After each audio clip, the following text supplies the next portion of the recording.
Welcome to Golden Audiobooks. Be sure to subscribe and let us know in the comments where you're watching from and what book you'd like to hear next. Your feedback means a lot for us.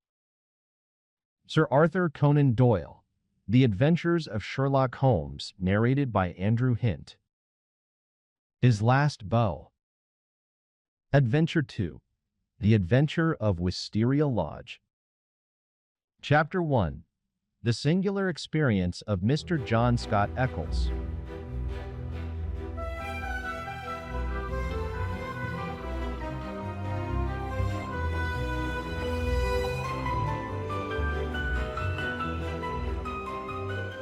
I find it recorded in my notebook that it was a bleak and windy day towards the end of March in the year 1892. Holmes had received a telegram while we sat at our lunch, and he had scribbled a reply. He made no remark, but the matter remained in his thoughts, for he stood in front of the fire afterwards with a thoughtful face, smoking his pipe and casting an occasional glance at the message. Suddenly he turned upon me with a mischievous twinkle in his eyes. "I suppose, Watson, we must look upon you as a man of letters," said he. "How do you define the word grotesque?" "Strange, remarkable," I suggested. He shook his head at my definition. "There is surely something more than that," said he, "some underlying suggestion of the tragic and the terrible.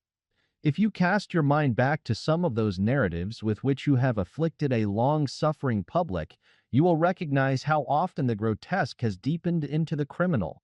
Think of that little affair of the red-headed men. That was grotesque enough in the outset, and yet it ended in a desperate attempt at robbery. Or again, there was that most grotesque affair of the 5 orange pips, which led straight to a murderous conspiracy. "Have you it there?" I asked. He read the telegram aloud. "Have just had most incredible and grotesque experience. May I consult you? Scott Eccles, Post Office, Charing Cross." "Man or woman?" I asked. "Oh, man, of course. No woman would ever send a reply-paid telegram. She would have come." "Will you see him?" "My dear Watson, you know how bored I have been since we locked up Colonel Carruthers. My mind is like a racing engine tearing itself to pieces because it is not connected up with the work for which it was built. Life is commonplace, the papers are sterile, audacity and romance seem to have passed forever from the criminal world. Can you ask me, then, whether I am ready to look into any new problem, however trivial it may prove? But here, unless I am mistaken, is our client." A measured step was heard upon the stairs, and a moment later a stout, tall, gray-whiskered, and solemnly respectable person was ushered into the room. His life history was written in his heavy features and pompous manner. From his spats to his gold-rimmed spectacles, he was a conservative, a churchman, a good citizen, orthodox and conventional to the last degree. But some amazing experience had disturbed his native composure and left its traces in his bristling hair, his flushed, angry cheeks, and his flurried, excited manner. He plunged instantly into his business. "I have had a most singular and unpleasant experience, Mr. Holmes," said he. "Never in my life have I been placed in such a situation. It is most improper, most outrageous. I must insist upon some explanation." He swelled and puffed in his anger. "Pray sit down, Mr. Scott Eccles," said Holmes in a soothing voice. "May I ask, in the first place, why you came to me at all?" "Well, sir, it did not appear to be a matter which concerned the police, and yet, when you have heard the facts, you must admit that I could not leave it where it was. Private detectives are a class with whom I have absolutely no sympathy, but nonetheless, having heard your name—" "Quite so. But in the second place, why did you not come at once?" Holmes glanced at his watch. "It is 2:15, he said. "Your telegram was dispatched about 1. But no one can glance at your toilet and attire without seeing that your disturbance dates from the moment of your waking." Our client smoothed down his unbrushed hair and felt his unshaven chin. "You are right, Mr. Holmes. I never gave a thought to my toilet. I was only too glad to get out of such a house. But I have been running round making inquiries before I came to you. I went to the house agents, and they said that Mr. Garcia's rent was paid up all right and that everything was in order at Wisteria Lodge. Come, come, sir, said Holmes, laughing. You are like my friend Dr. Watson, who has a bad habit of telling his stories wrong end foremost. Please arrange your thoughts and let me know in their due sequence exactly what those events are which have sent you out unbrushed and unkempt, with dress boots and waistcoat buttoned awry, in search of advice and assistance. Our client looked down with a rueful face at his own unconventional appearance. I'm sure it must look very bad, Mr. Holmes, and I am not aware that in my whole life such a thing has ever happened before. But will tell you the whole queer business, and when I have done so you will admit, I am sure, that there has been enough to excuse me. But his narrative was nipped in the bud. There was a bustle outside, and Mrs. Hudson opened the door to usher in two robust and official-looking individuals, one of whom was well known to us as Inspector Gregson of Scotland Yard, an energetic, gallant, and within his limitations, a capable officer. He shook hands with Holmes and introduced his comrade as Inspector Baines of the Surrey Constabulary. We are hunting together, Mr. Holmes, and our trail lay in this direction. He turned his bulldog eyes upon our visitor. Are you Mr. John Scott Eccles of Popham House, Lee? I am. We have been following you about all the morning. You traced him through the telegram, no doubt, said Holmes. Exactly, Mr. Holmes. We picked up the scent at Charing Cross Post Office and came on here. But why do you follow me? What do you want? We wish a statement, Mr. Scott Eccles, as to the events which led up to the death last night of Mr. Aloysius Garcia of Wisteria Lodge, near Esher. Our client had sat up with staring eyes and every tinge of color struck from his astonished face. Dead? Did you say he was dead? Yes, sir, he is dead. But how? An accident? Murder, if ever there was one upon earth. Good God, this is awful. You don't mean that I am suspected? A letter of yours was found in the dead man's pocket, and we know by it that you had planned to pass last night at his house. So I did. Oh, you did you? Out came the official notebook. Wait a bit, Gregson, said Sherlock Holmes. All you desire is a plain statement, is it not? And it is my duty to warn Mr. Scott Eccles that it may be used against him. Mr. Eccles was going to tell us about it when you entered the room. I think, Watson, a brandy and soda would do him no harm. Now, sir, I suggest that you take no notice of this addition to your audience, and that you proceed with your narrative exactly as you would have done had you never been interrupted. Our visitor had gulped off the brandy and the color had returned to his face. With a dubious glance at the inspector's notebook, he plunged at once into his extraordinary statement. I am a bachelor, said he, and being of a sociable turn, I cultivate a large number of friends. Among these are the family of a retired brewer called Melville, living at Albemarle Mansion, Kensington. It was at his table that I met some weeks ago a young fellow named Garcia. He was, I understood, of Spanish descent and connected in some way with the embassy.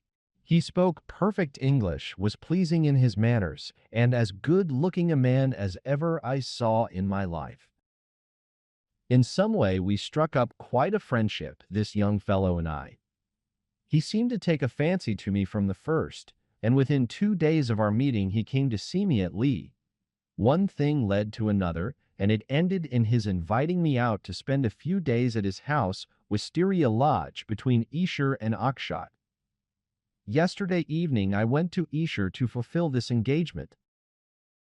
He had described his household to me before I went there. He lived with a faithful servant, a countryman of his own, who looked after all his needs.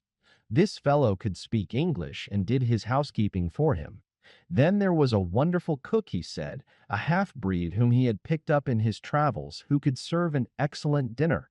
I remember that he remarked what a queer household it was to find in the heart of Surrey, and that I agreed with him, though it has proved a good deal queerer than I thought. I drove to the place, about 2 miles on the south side of Esher. The house was a fair-sized one, standing back from the road with a curving drive which was banked with high evergreen shrubs. It was an old tumble-down building in a crazy state of disrepair. When the trap pulled up on the grass-grown drive in front of the blotched and weather-stained door, I had doubts as to my wisdom in visiting a man whom I knew so slightly. He opened the door himself, however, and greeted me with a great show of cordiality. I was handed over to the manservant, a melancholy, swarthy individual who led the way, my bag in his hand, to my bedroom. The whole place was depressing. Our dinner was tete-a-tete, and though my host did his best to be entertaining, his thoughts seemed to continually wander, and he talked so vaguely and wildly that I could hardly understand him. He continually drummed his fingers on the table, gnawed his nails, and gave other signs of nervous impatience. The dinner itself was neither well served nor well cooked, and the gloomy presence of the taciturn servant did not help to enliven us. I can assure you that many times in the course of the evening I wished that I could invent some excuse which would take me back to Lee. One thing comes back to my memory which may have a bearing upon the business that you two gentlemen are investigating. I thought nothing of it at the time. Near the end of dinner, a note was handed in by the servant. I noticed that after my host had read it, he seemed even more distrait and strange than before. He gave up all pretense at conversation and sat smoking endless cigarettes, lost in his own thoughts, but he made no remark as to the contents. About 11, I was glad to go to bed. Some time later, Garcia looked in at my door. The room was dark at the time and asked me if I had rung. I said that I had not. He apologized for having disturbed me so late, saying that it was nearly 1 o'clock. I dropped off after this and slept soundly all night. And now I come to the amazing part of my tale. When I woke, it was broad daylight. I glanced at my watch, and the time was nearly 9. I had particularly asked to be called at 8, so I was very much astonished at this forgetfulness. I sprang up and rang for the servant. There was no response. I rang again and again with the same result. Then I came to the conclusion that the bell was out of order. I huddled on my clothes and hurried downstairs in an exceedingly bad temper to order some hot water. You can imagine my surprise when I found that there was no one there. I shouted in the hall. There was no answer. Then I ran from room to room. All were deserted. My host had shown me which was his bedroom the night before, so I knocked at the door. No reply. I turned the handle and walked in. The room was empty and the bed had never been slept in. He had gone with the rest. The foreign host, the foreign footman, the foreign cook, all had vanished in the night. That was the end of my visit to Wisteria Lodge. Sherlock Holmes was rubbing his hands and chuckling as he added this bizarre incident to his collection of strange episodes. "Your experience is, so far as I know, perfectly unique," said he. "May I ask, sir, what you did then?" I was furious. My first idea was that I had been the victim of some absurd practical joke. I packed my things, banged the hall door behind me, and set off for Esher with my bag in my hand. I called at Allen Brothers, the chief land agents in the village, and found that it was from this firm that the villa had been rented. It struck me that the whole proceeding could hardly be for the purpose of making a fool of me, and that the main objet must be to get out of the rent. It is late in March, so quarter day is at hand. But this theory would not work. The agent was obliged to me for my warning, but told me that the rent had been paid in advance. Then I made my way to town and called at the Spanish embassy. The man was unknown there. After this, I went to see Melville, at whose house I had first met Garcia, but I found that he really knew rather less about him than I did. Finally, when I got your reply to my wire, I came out to you, since I gather that you are a person who gives advice in difficult cases. But now, Mr. Inspector, I understand from what you said when you entered the room that you can carry the story on, and that some tragedy had occurred. I can assure you that every word I have said is the truth, and that, outside of what I have told you, I know absolutely nothing about the fate of this man. My only desire is to help the law in every possible way." "I'm sure of it, Mr. Scott Eccles. "I am sure of it," said Inspector Gregson in a very amiable tone. "I am bound to say that everything which you have said agrees very closely with the facts as they have come to our notice. For example, there was that note which arrived during dinner. Did you chance to observe what became of it?" "Yes, I did. Garcia rolled it up and threw it into the fire." "What do you say to that, Mr. Baines?" The country detective was a stout, puffy red man, whose face was only redeemed from grossness by two extraordinarily bright eyes, almost hidden behind the heavy creases of cheek and brow. With a slow smile, he drew a folded and discolored scrap of paper from his pocket. "It was a dog grate, Mr. Holmes, and he overpitched it. I picked this out unburned from the back of it." Holmes smiled his appreciation. "You must have examined the house very carefully to find a single pellet of paper." "I did, Mr. Holmes.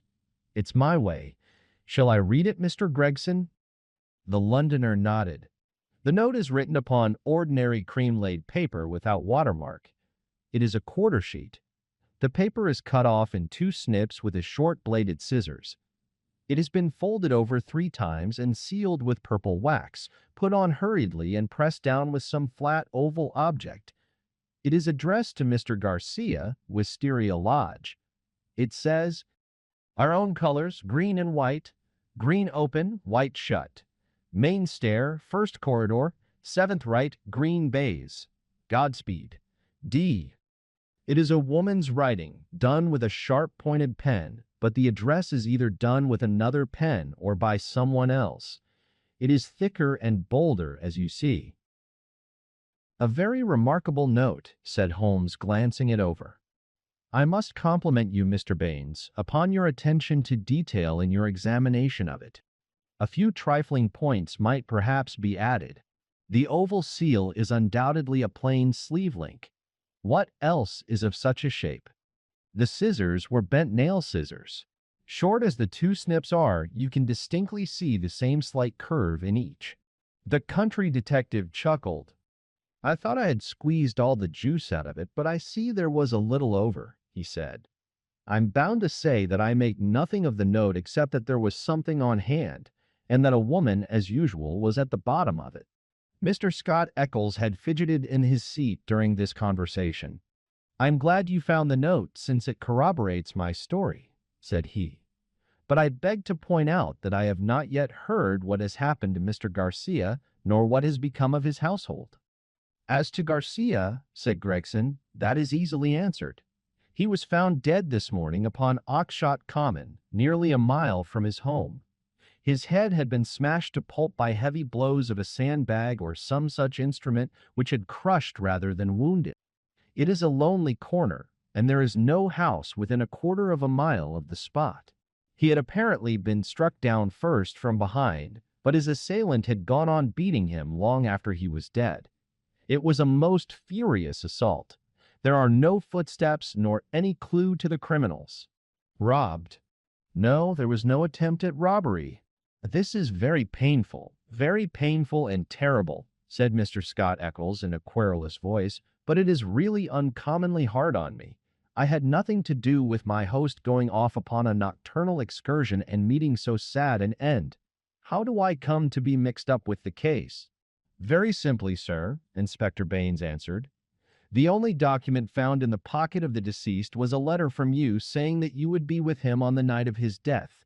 It was the envelope of this letter which gave us the dead man's name and address. It was after 9 this morning when we reached his house and found neither you nor anyone else inside it. I wired to Mr. Gregson to run you down in London while I examined Wisteria Lodge.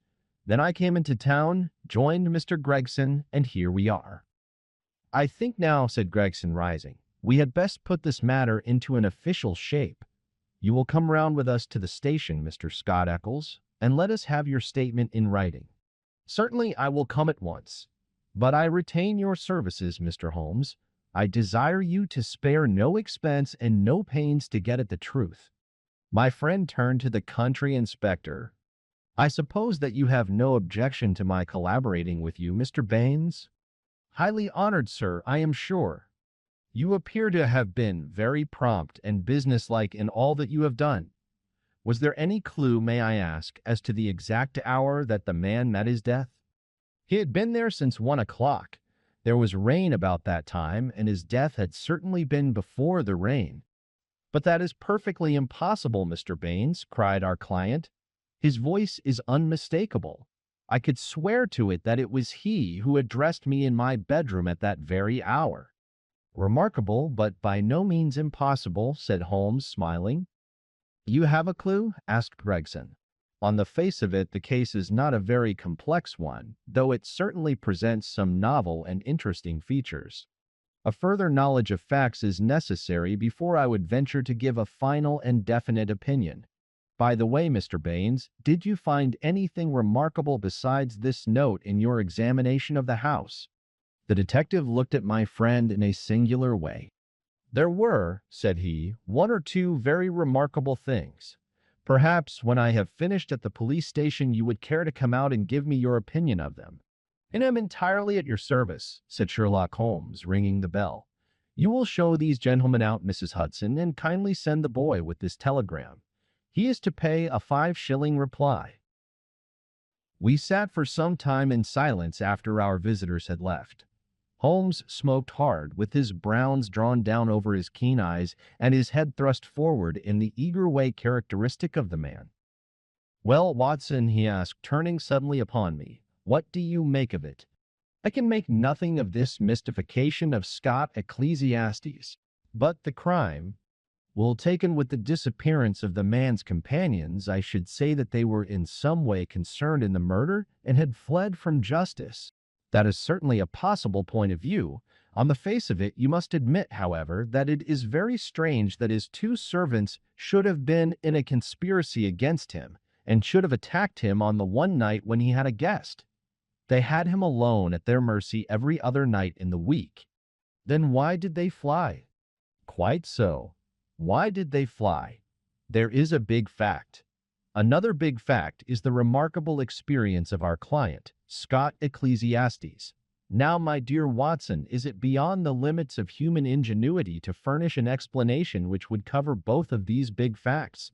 If it were one which would also admit of the mysterious note with its very curious phraseology, why, then it would be worth accepting as a temporary hypothesis. If the fresh facts which come to our knowledge all fit themselves into the scheme, then our hypothesis may gradually become a solution. But what is our hypothesis? Holmes leaned back in his chair with half-closed eyes.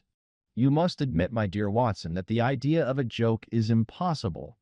There were grave events afoot, as the sequel showed, and the coaxing of Scott Eccles to Wisteria Lodge had some connection with them. But what possible connection? Let us take it link by link. There is, on the face of it, something unnatural about this strange and sudden friendship between the young Spaniard and Scott Ecclesiastes. It was the former who forced the pace. He called upon Eccles at the other end of London on the very day after he first met him, and he kept in close touch with him until he got him down to Esher. Now, what did he want with Eccles? What could Eccles supply? I see no charm in the man. He is not particularly intelligent, not a man likely to be congenial to a quick-witted Latin. Why, then, was he picked out from all the other people whom Garcia met as particularly suited to his purpose?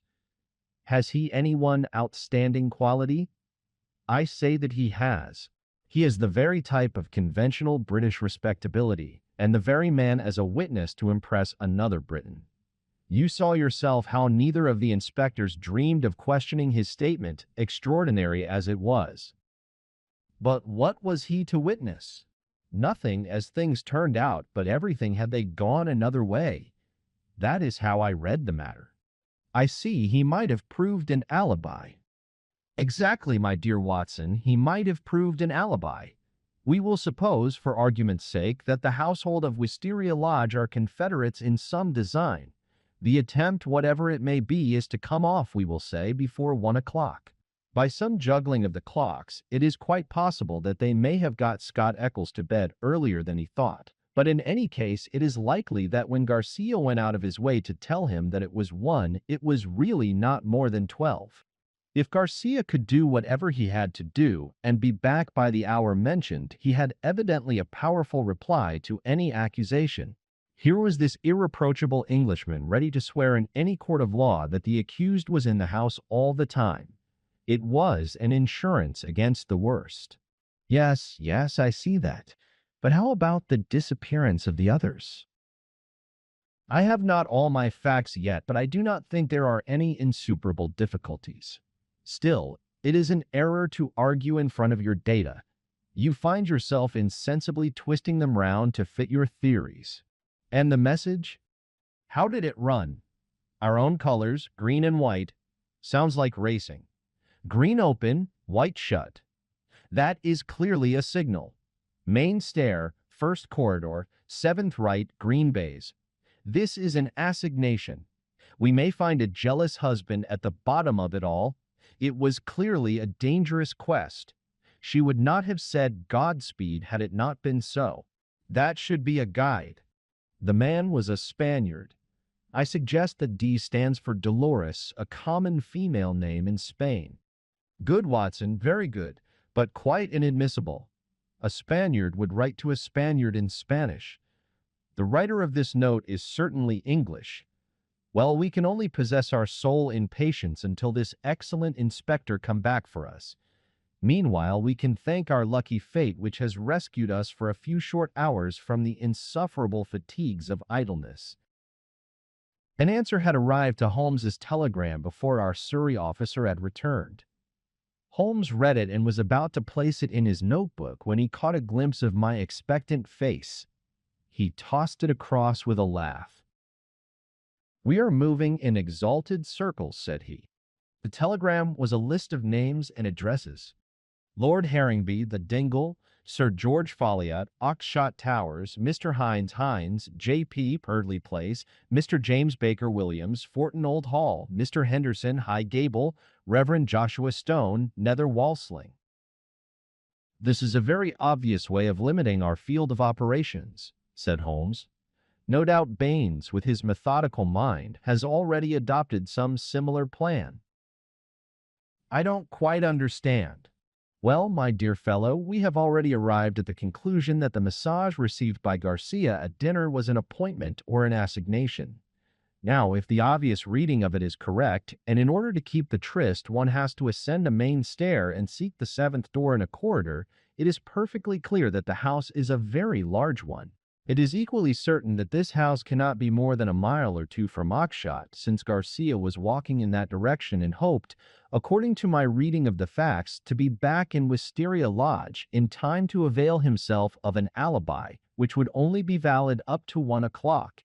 As the number of large houses close to Oxshott must be limited, I adopted the obvious method of sending to the agents mentioned by Scott Eccles and obtaining a list of them. Here they are in this telegram, and the other end of our tangled skein must lie among them. It was nearly 6 o'clock before we found ourselves in the pretty Surrey village of Esher with Inspector Baines as our companion. Holmes and I had taken things for the night and found comfortable quarters at the Bull. Finally, we set out in the company of the detective on our visit to Wisteria Lodge. It was a cold, dark March evening, with a sharp wind and a fine rain beating upon our faces, a fit setting for the wild common over which our road passed, and the tragic goal to which it led us. Chapter 2. The Tiger of San Pedro. A cold and melancholy walk of a couple of miles brought us to a high wooden gate, which opened into a gloomy avenue of chestnuts. The curved and shadowed drive led us to a low, dark house, pitch black against a slate-colored sky. From the front window upon the left of the door there peeped a glimmer of a feeble light. "There's a constable in possession," said Baines. "I'll knock at the window." He stepped across the grass plot and tapped with his hand on the pane. Through the fogged glass I dimly saw a man spring up from a chair beside the fire and heard a sharp cry from within the room. An instant later a white-faced, hard-breathing policeman had opened the door, the candle wavering in his trembling hand. "What's the matter, Walters?" asked Baines sharply. The man mopped his forehead with his handkerchief and gave a long sigh of relief. "I am glad you have come, sir.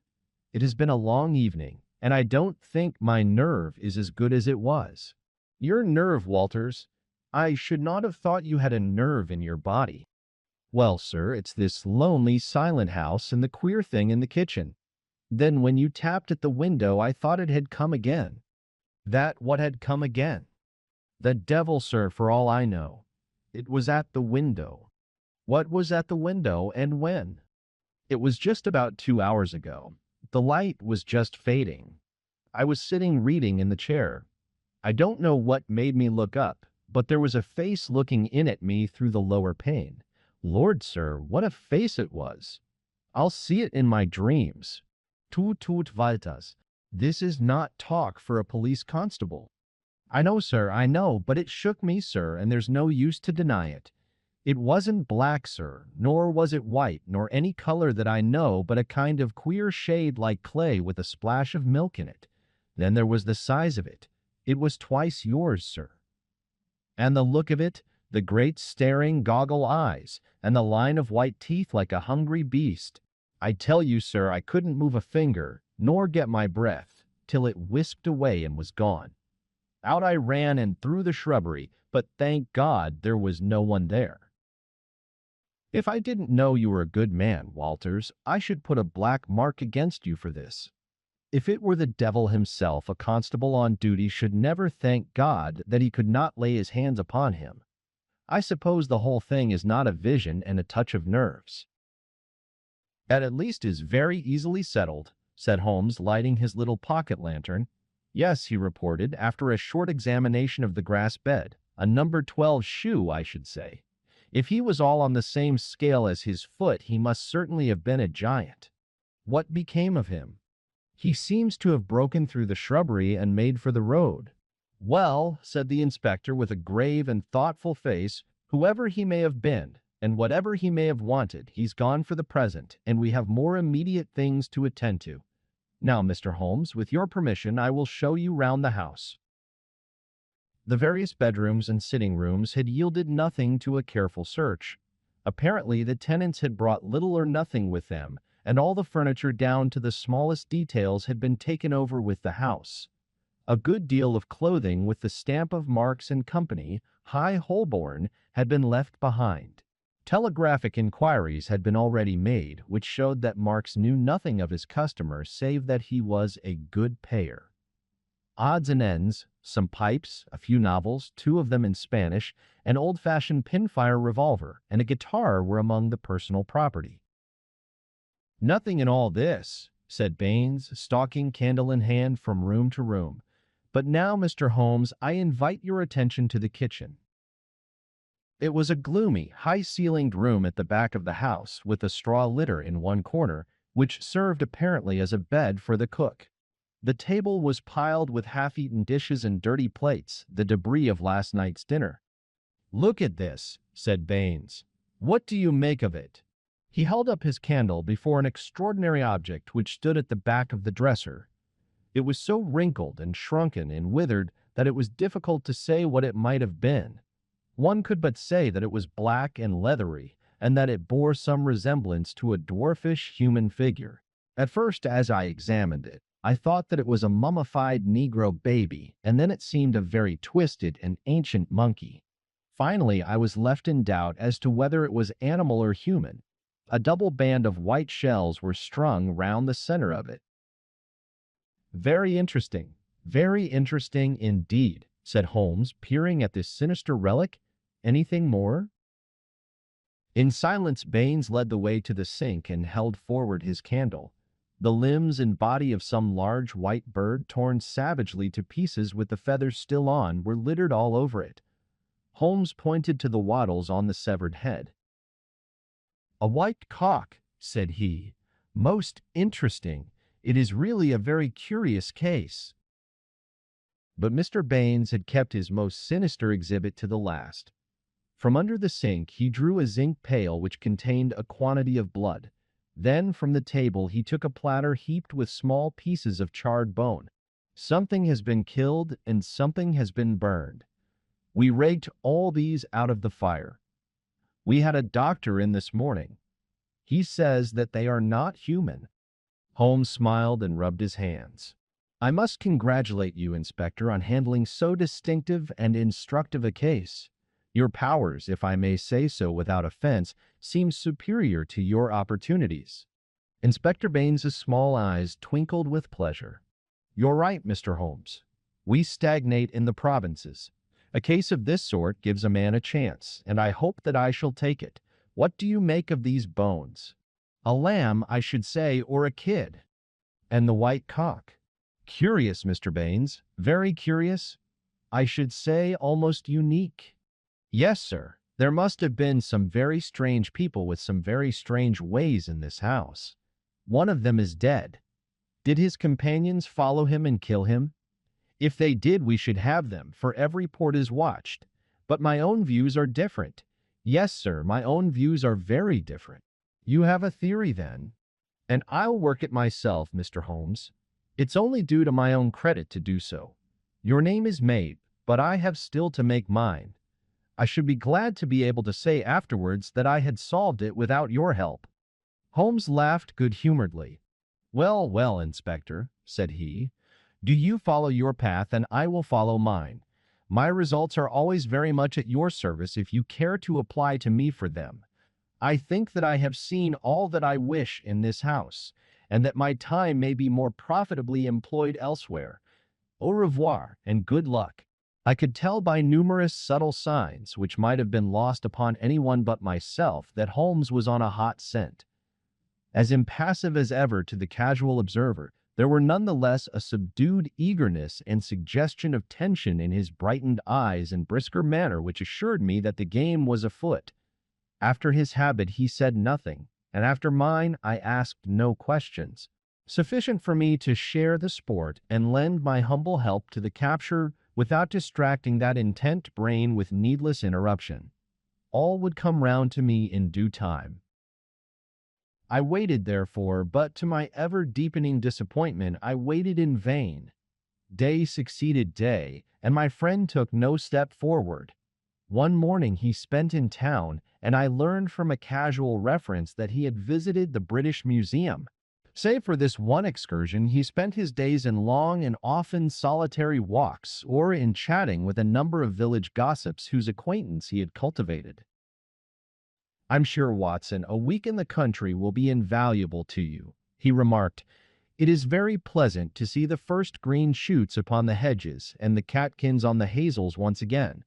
With a spud, a tin box, and an elementary book on botany, there are instructive days to be spent." He prowled about with this equipment himself, but it was a poor show of plants which he would bring back of an evening. Occasionally in our rambles we came across Inspector Baines. His fat, red face wreathed itself in smiles, and his small eyes glittered as he greeted my companion. He said little about the case, but from that little we gathered that he also was not dissatisfied at the course of events. I must admit, however, that I was somewhat surprised when, some 5 days after the crime, I opened my morning paper to find in large letters, "The Oxshott Mystery. A solution. Arrest of supposed assassin." Holmes sprang in his chair as if he had been stung when I read the headlines. "By Jove!" he cried. "You don't mean that Baines has got him?" "Apparently," said I, as I read the following report. "Great excitement was caused in Esher and the neighboring district when it was learned late last night that an arrest had been effected in connection with the Oxshott murder. It will be remembered that Mr. Garcia of Wisteria Lodge was found dead on Oxshott Common, his body showing signs of extreme violence, and that on the same night his servant and his cook fled, which appeared to show their participation in the crime. It was suggested, but never proved, that the deceased gentleman may have had valuables in the house, and that their abstraction was the motive of the crime. Every effort was made by Inspector Baines, who has the case in hand, to ascertain the hiding place of the fugitives, and he had good reason to believe that they had not gone far, but were lurking in some retreat which had been already prepared.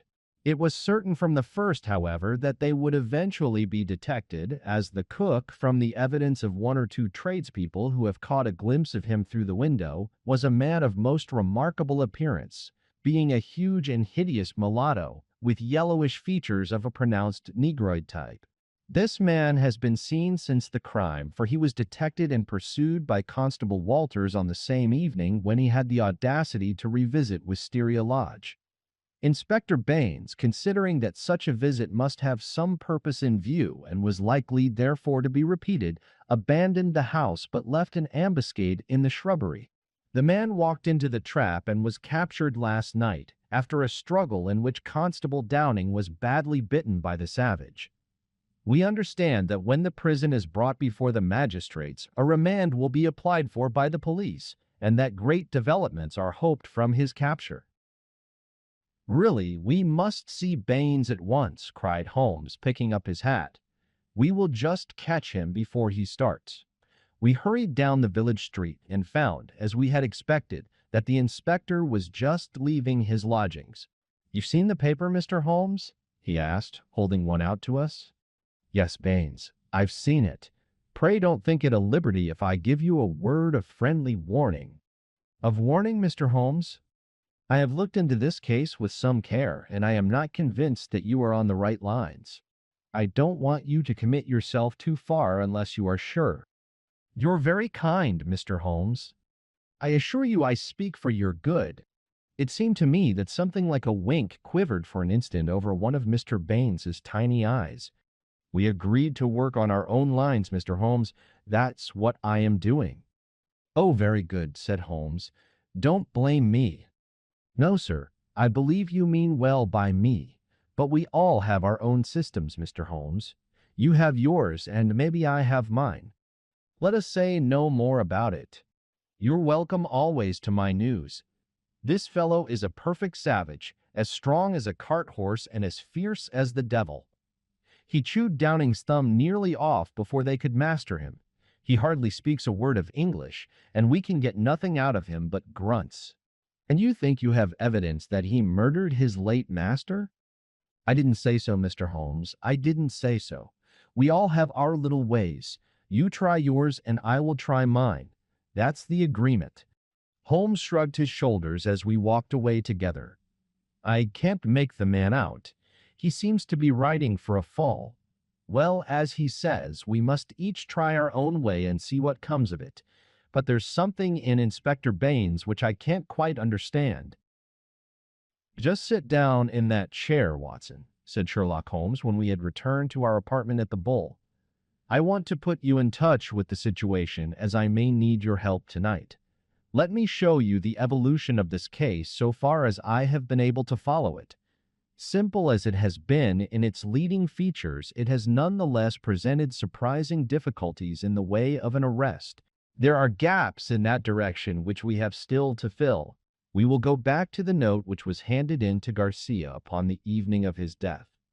We may put aside this idea of Baines's that Garcia's servants were concerned in the matter. The proof of this lies in the fact that it was he who had arranged for the presence of Scott Eccles, which could only have been done for the purpose of an alibi. It was Garcia, then, who had an enterprise, and apparently a criminal enterprise, in hand that night in the course of which he met his death. I say criminal because only a man with a criminal enterprise desires to establish an alibi. Who, then, is most likely to have taken his life? Surely the person against whom the criminal enterprise was directed. So far, it seems to me that we are on safe ground. We can now see a reason for the disappearance of Garcia's household.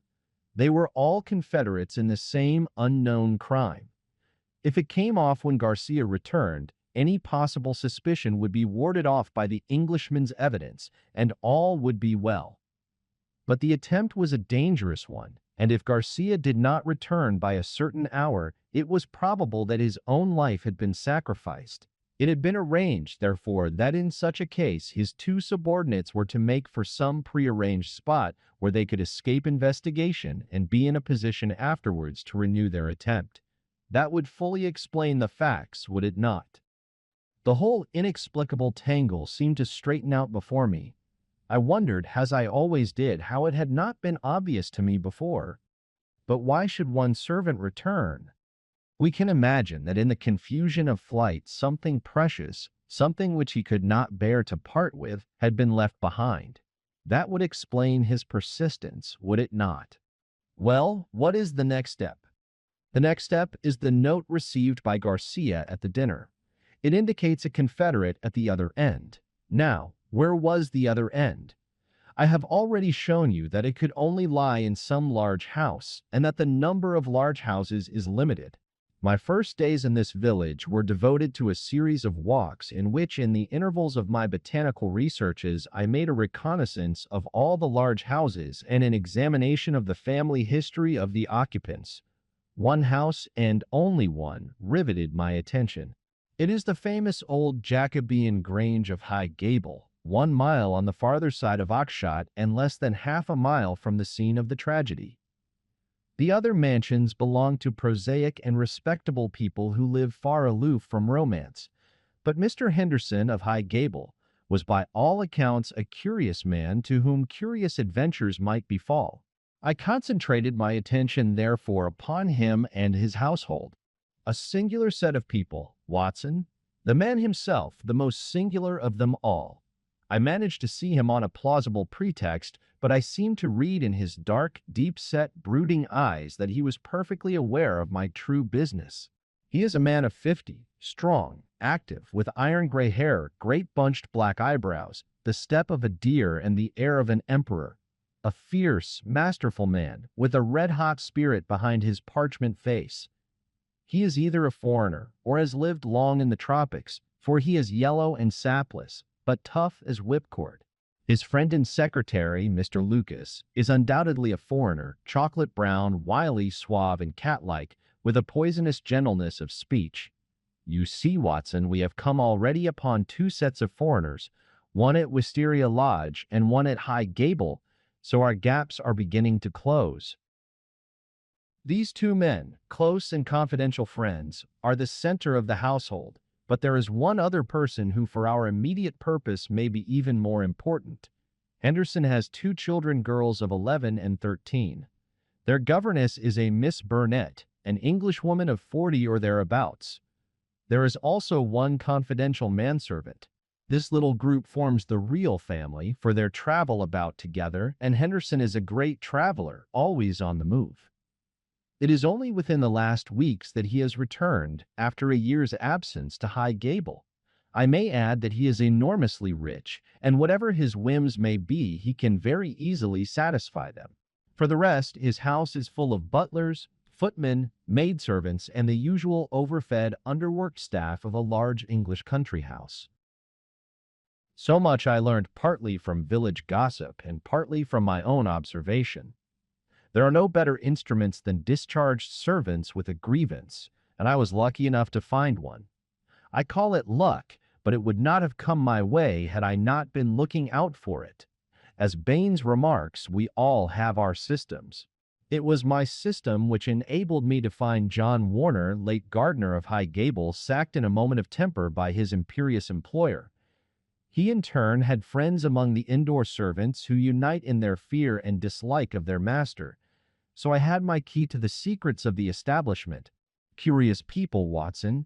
I don't pretend to understand it all yet, but very curious people anyway. It's a double-winged house, and the servants live on one side, the family on the other. There's no link between the two save for Henderson's own servant who serves the family's meals. Everything is carried to a certain door, which forms the one connection. Governess and children hardly go out at all, except into the garden. Henderson never by any chance walks alone. His dark secretary is like his shadow. The gossip among the servants is that their master is terribly afraid of something. Sold his soul to the devil in exchange for money, says Warner, and expects his creditor to come up and claim his own. Where they came from, or who they are, nobody has an idea. They are very violent. Twice Henderson has lashed at folk with his dog whip, and only his long purse and heavy compensation have kept him out of the courts. Well now, Watson, let us judge the situation by this new information. We may take it that the letter came out of this strange household and was an invitation to Garcia to carry out some attempt which had already been planned. Who wrote the note? It was someone within the citadel, and it was a woman. Who then but Miss Burnett, the governess? All our reasoning seems to point that way. At any rate, we may take it as a hypothesis and see what consequences it would entail. I may add that Miss Burnett's age and character make it certain that my first idea that there might be a love interest in our story is out of the question. If she wrote the note, she was presumably the friend and confederate of Garcia. What, then, might she be expected to do if she heard of his death? If he met it in some nefarious enterprise, her lips might be sealed. Still, in her heart, she must retain bitterness and hatred against those who had killed him, and would presumably help so far as she could to have revenge upon them. Could we see her then and try to use her? That was my first thought. But now we come to a sinister fact. Miss Burnett has not been seen by any human eye since the night of the murder. From that evening she has utterly vanished. Is she alive? Has she perhaps met her end on the same night as the friend whom she had summoned? Or is she merely a prisoner? There is the point which we still have to decide. You will appreciate the difficulty of the situation, Watson. There is nothing upon which we can apply for a warrant. Our whole scheme might seem fantastic if laid before a magistrate. The woman's disappearance counts for nothing, since in that extraordinary household any member of it might be invisible for a week, and yet she may at the present moment be in danger of her life. All I can do is to watch the house and leave my agent Warner on guard at the gates. We can't let such a situation continue. If the law can do nothing, we must take the risk ourselves. What do you suggest? I know which is her room. It is accessible from the top of an outhouse. My suggestion is that you and I go tonight and see if we can strike at the very heart of the mystery. It was not, I must confess, a very alluring prospect. The old house, with its atmosphere of murder, the singular and formidable inhabitants, the unknown dangers of the approach, and the fact that we were putting ourselves legally in a false position all combined to damp my ardor. But there was something in the ice-cold reasoning of Holmes which made it impossible to shrink from any adventure which he might recommend. One knew that thus, and only thus, could a solution be found. I clasped his hand in silence, and the die was cast. But it was not destined that our investigation should have so adventurous an ending. It was about 5 o'clock, and the shadows of the March evening were beginning to fall, when an excited rustic rushed into our room. "They've gone, Mr. Holmes. They went by the last train. The lady broke away, and I've got her in a cab downstairs." "Excellent, Warner," cried Holmes, springing to his feet. "Watson, the gaps are closing rapidly." In the cab was a woman, half collapsed from nervous exhaustion. She bore upon her aquiline and emaciated face the traces of some recent tragedy. Her head hung listlessly upon her breast, but as she raised it and turned her dull eyes upon us, I saw that her pupils were dark dots in the center of the broad gray iris. She was drugged with opium. "I watched at the gate, same as you advised, Mr. Holmes," said our emissary, the discharged gardener. "When the carriage came out, I followed it to the station. She was like one walking in her sleep, but when they tried to get her into the train, she came to life and struggled. They pushed her into the carriage. She fought her way out again. I took her part, got her into a cab, and here we are. I shan't forget the face at the carriage window as I led her away. I'd have a short life if he had his way, the black-eyed, scowling yellow devil." We carried her upstairs, laid her on the sofa, and a couple of cups of the strongest coffee soon cleared her brain from the mists of the drug. Baines had been summoned by Holmes, and the situation rapidly explained to him. "Why, sir, you've got me the very evidence I want," said the inspector warmly, shaking my friend by the hand. "I was on the same scent as you from the first." "What? You were after Henderson?" "Why, Mr. Holmes, when you were crawling in the shrubbery at High Gable, I was up one of the trees in the plantation and saw you down below. It was just who would get his evidence first." "Then why did you arrest the mulatto?" Baines chuckled. "I was sure Henderson, as he calls himself, felt that he was suspected. and that he would lie low and make no move so long as he thought he was in any danger. I arrested the wrong man to make him believe that our eyes were off him. I knew he would be likely to clear off then and give us a chance of getting at Miss Burnett." Holmes laid his hand upon the inspector's shoulder. "You will rise high in your profession. You have instinct and intuition," said he. Baines flushed with pleasure. "I've had a plainclothes man waiting at the station all the week. Wherever the high gable folk go, he will keep them in sight. But he must have been hard put to it when Miss Burnett broke away. However, your man picked her up, and it all ends well. We can't arrest without her evidence, that is clear, so the sooner we get a statement, the better." "Every minute she gets stronger," said Holmes, glancing at the governess. "But tell me, Baines, who is this man Henderson?" "Henderson," the inspector answered, "is Don Mario, once called the Tiger of San Pedro. The Tiger of San Pedro." The whole history of the man came back to me in a flash. He had made his name as the most lewd and bloodthirsty tyrant that had ever governed any country with a pretense to civilization. Strong, fearless, and energetic, he had sufficient virtue to enable him to impose his odious vices upon a cowering people for 10 or 12 years. His name was a terror through all Central America. At the end of that time, there was a universal rising against him. But he was as cunning as he was cruel, and at the first whisper of coming trouble, he had secretly conveyed his treasures aboard a ship which was manned by devoted adherents. It was an empty palace which was stormed by the insurgents next day. The dictator, his 2 children, his secretary, and his wealth had all escaped them. From that moment, he had vanished from the world, and his identity had been a frequent subject for comment in the European press. "Yes, sir, Don Mario, the Tiger of San Pedro," said Baines. "If you look it up, you will find that the San Pedro colors are green and white, same as in the note, Mr. Holmes. Henderson, he called himself, but I traced him back Paris and Rome and Madrid to Barcelona, where his ship came in '86.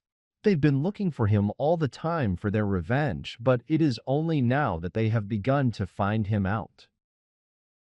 "They discovered him a year ago," said Miss Burnett, who had sat up and was now intently following the conversation. "Once already his life has been attempted, but some evil spirit shielded him. Now again, it is the noble, chivalrous Garcia who has fallen, while the monster goes safe.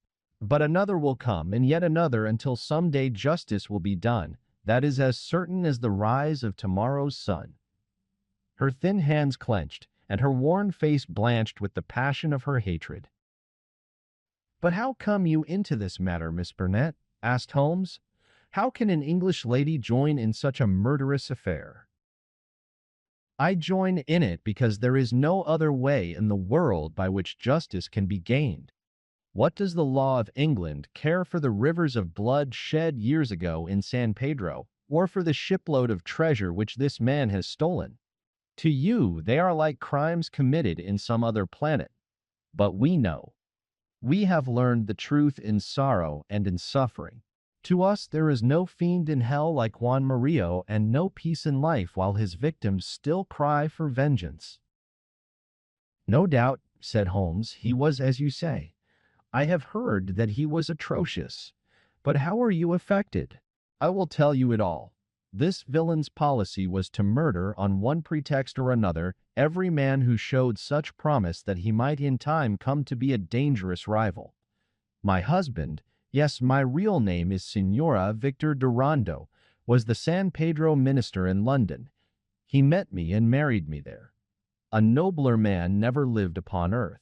Unhappily, Mario heard of his excellence, recalled him on some pretext, and had him shot. With a premonition of his fate, he had refused to take me with him. His estates were confiscated, and I was left with a pittance and a broken heart. Then came the downfall of the tyrant. He escaped as you have just described. But the many whose lives he had ruined, whose nearest and dearest had suffered torture and death at his hands, would not let the matter rest. They banded themselves into a society which should never be dissolved until the work was done. It was my part, after we had discovered in the transformed Henderson the fallen despot, to attach myself to his household and keep the others in touch with his movements. This I was able to do by securing the position of governess in his family. He little knew that the woman who faced him at every meal was the woman whose husband he had hurried at an hour's notice into eternity. I smiled on him, did my duty to his children, and bided my time. An attempt was made in Paris and failed. We zigzagged swiftly here and there over Europe to throw off the pursuers and finally returned to this house, which he had taken upon his first arrival in England.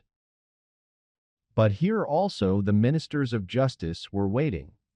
Knowing that he would return there, Garcia, who is the son of the former highest dignitary in San Pedro, was waiting with two trusty companions of humble station, all three fired with the same reasons for revenge. He could do little during the day, for Murillo took every precaution and never went out save with his satellite Lucas, or Lopez as he was known in the days of his greatness. At night, however, he slept alone, and the avenger might find him. On a certain evening, which had been prearranged, I sent my friend final instructions, for the man was forever on the alert and continually changed his room. I was to see that the doors were open, and the signal of a green or white light in a window which faced the drive was to give notice if all was safe, or if the attempt had better be postponed. But everything went wrong with us. In some way I had excited the suspicion of Lopez, the secretary. He crept up behind me and sprang upon me just as I had finished the note. He and his master dragged me to my room and held judgment upon me as a convicted traitress. Then and there they would have plunged their knives into me could they have seen how to escape the consequences of the deed. Finally, after much debate, they concluded that my murder was too dangerous, but they determined to get rid forever of Garcia. They had gagged me, and Murillo twisted my arm round until I gave him the address. I swear that he might have twisted it off had I understood what it would mean to Garcia. Lopez addressed the note which I had written, sealed it with his sleeve link, and sent it by the hand of the servant Jose. How they murdered him I do not know, save that it was Murillo's hand who struck him down, for Lopez had remained to guard me. I believe he must have waited among the gorse bushes through which the path winds, and struck him down as he passed. At first they were of a mind to let him enter the house and to kill him as a detected burglar, but they argued that if they were mixed up in an inquiry, their own identity would at once be publicly disclosed and they would be open to further attacks. With the death of Garcia, the pursuit might cease, since such a death might frighten others from the task. All would now have been well for them had it not been for my knowledge of what they had done. I have no doubt that there were times when my life hung in the balance. I was confined to my room, terrorized by the most horrible threats, cruelly ill-used to break my spirit. See this stab on my shoulder and the bruises from end to end of my arms, and a gag was thrust into my mouth on the one occasion when I tried to call from the window. For 5 days this cruel imprisonment continued, with hardly enough food to hold body and soul together. This afternoon a good lunch was brought me, but the moment after I took it I knew that I had been drugged. In a sort of dream I remember being half led, half carried to the carriage. In the same state I was conveyed to the train. Only then, when the wheels were almost moving, did I suddenly realize that my liberty lay in my own hands. I sprang out, they tried to drag me back, and had it not been for the help of this good man who led me to the cab, I should never have broken away. Now, thank God, I am beyond their power forever." We had all listened intently to this remarkable statement. It was Holmes who broke the silence. "Our difficulties are not over," he remarked, shaking his head. "Our police work ends, but our legal work begins." "Exactly," said I. "A plausible lawyer could make it out as an act of self-defense. There may be 100 crimes in the background, but it is only on this one that they can be tried." "Come, come," said Baines cheerily. "I think better of the law than that. Self-defense is one thing. To entice a man in cold blood with the object of murdering him is another, whatever danger you may fear from him. No, no, we shall all be justified when we see the tenants of High Gable at the next Guildford Assizes. It is a matter of history, however. that a little time was still to elapse before the tiger of San Pedro should meet with his deserts. Wily and bold, he and his companion threw their pursuer off their track by entering a lodging house in Edmonton Street and leaving by the back gate into Curzon Square. From that day they were seen no more in England. Some 6 months afterwards, the Marquess of Montalva and Signor Rulli, his secretary, were both murdered in their rooms at the Hotel Escurial at Madrid. The crime was ascribed to nihilism, and the murderers were never arrested. Inspector Baines visited us at Baker Street with a printed description of the dark face of the secretary and of the masterful features, the magnetic black eyes, and the tufted brows of his master. We could not doubt that justice, if belated, had come at last. "A chaotic case, my dear Watson," said Holmes over an evening pipe. "It will not be possible for you to present in that compact form which is dear to your heart. It covers 2 continents, concerns 2 groups of mysterious persons, and is further complicated by the highly respectable presence of our friend Scott Eccles, whose inclusion shows me that the deceased Garcia had a scheming mind and a well-developed instinct of self-preservation. It is remarkable only for the fact that amid a perfect jungle of possibilities, we, with our worthy collaborator, the inspector, have kept our close hold on the essentials, and so been guided along the crooked and winding path. Is there any point which is not quite clear to you? The object of the mulatto cook's return? I think that the strange creature in the kitchen may account for it. The man was a primitive savage from the backwoods of San Pedro, and this was his fetish. When his companion and he had fled to some prearranged retreat, already occupied no doubt by a confederate, the companion had persuaded him to leave so compromising an article of furniture. But the mulatto's heart was with it, and he was driven back to it next day, when, on reconnoitering through the window, he found Policeman Walters in possession. He waited 3 days longer, and then his piety or his superstition drove him to try once more. Inspector Baines, who with his usual astuteness had minimized the incident before me, had really recognized its importance and had left a trap into which the creature walked. Any other point, Watson? The torn bird, the pail of blood, the charred bones, all the mystery of that weird kitchen. Holmes smiled as he turned up an entry in his notebook. I spent a morning in the British Museum reading up on that and other points. Here is a quotation from Eckermann's Voodooism and the Negroid Religions. The true voodoo worshipper attempts nothing of importance without certain sacrifices which are intended to propitiate his unclean gods. In extreme cases, these rites take the form of human sacrifices followed by cannibalism. The more usual victims are a white cock, which is plucked in pieces alive, or a black goat, whose throat is cut and body burned. So, you see, our savage friend was very orthodox in his ritual. It is grotesque, Watson, Holmes added, as he slowly fastened his notebook, but as I have had occasion to remark, there is but one step from the grotesque to the horrible.